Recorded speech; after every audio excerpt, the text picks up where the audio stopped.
ಕಿತ್ತೂರು ರಾಣಿ ಚೆನ್ನಮ್ಮ. ಕಿತ್ತೂರು ರಾಣಿ ಚೆನ್ನಮ್ಮ ಕರ್ನಾಟಕದ ಧೈರ್ಯಶಾಲಿ ರಾಣಿ ಹಾಗೂ ಭಾರತದ ಸ್ವಾತಂತ್ರ್ಯ ಹೋರಾಟದ ಮೊದಲ ಮಹಿಳಾ ಯೋಧೆಯರಲ್ಲಿ ಒಬ್ಬರಾಗಿದ್ದಾರೆ. ಅವರು 1778ರಲ್ಲಿ ಕರ್ನಾಟಕದ ಬೆಳಗಾವಿ ಜಿಲ್ಲೆಯ ಕಾಕತಿಯಲ್ಲಿ ಜನಿಸಿದರು. ಬಾಲ್ಯದಿಂದಲೇ ಕುದುರೆ ಸವಾರಿ, ಕತ್ತಿ ಹಿಡಿಯುವುದು ಮತ್ತು ಯುದ್ಧಕಲೆಗಳನ್ನು ಕಲಿತಿದ್ದರು.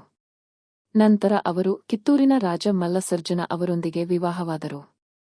ರಾಜ ಮಲ್ಲಸರ್ಜನ ನಿಧನವಾದ ನಂತರ ಕಿತ್ತೂರಿನ ಆಡಳಿತವನ್ನು ರಾಣಿ ಚೆನ್ನಮ್ಮ ನೋಡಿಕೊಳ್ಳಲು ಆರಂಭಿಸಿದರು. ಅವರ ದತ್ತು ಮಗನನ್ನು ಬ್ರಿಟಿಷ್ ಸರ್ಕಾರ ರಾಜನಾಗಿ ಒಪ್ಪಲಿಲ್ಲ. ಇದರಿಂದ ರಾಣಿ ಚೆನ್ನಮ್ಮ ಮತ್ತು ಬ್ರಿಟಿಷರ ನಡುವೆ ಸಂಘರ್ಷ ಉಂಟಾಯಿತು. 1824ರಲ್ಲಿ ಬ್ರಿಟಿಷರ ವಿರುದ್ಧ ರಾಣಿ ಚೆನ್ನಮ್ಮ ಧೈರ್ಯದಿಂದ ಯುದ್ಧ ನಡೆಸಿದರು. ಆರಂಭದಲ್ಲಿ ಅವರು ಬ್ರಿಟಿಷ್ ಸೇನೆಯನ್ನು ಸೋಲಿಸಿದರು.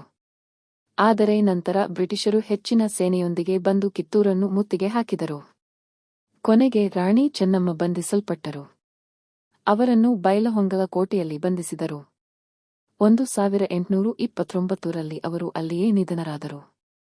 ರಾಣಿ ಚೆನ್ನಮ್ಮ ತಮ್ಮ ಧೈರ್ಯ, ದೇಶಭಕ್ತಿ ಮತ್ತು ಹೋರಾಟದಿಂದ ಇಂದಿಗೂ ಕರ್ನಾಟಕದ ಜನರ ಹೃದಯದಲ್ಲಿ ಅಮರರಾಗಿದ್ದಾರೆ.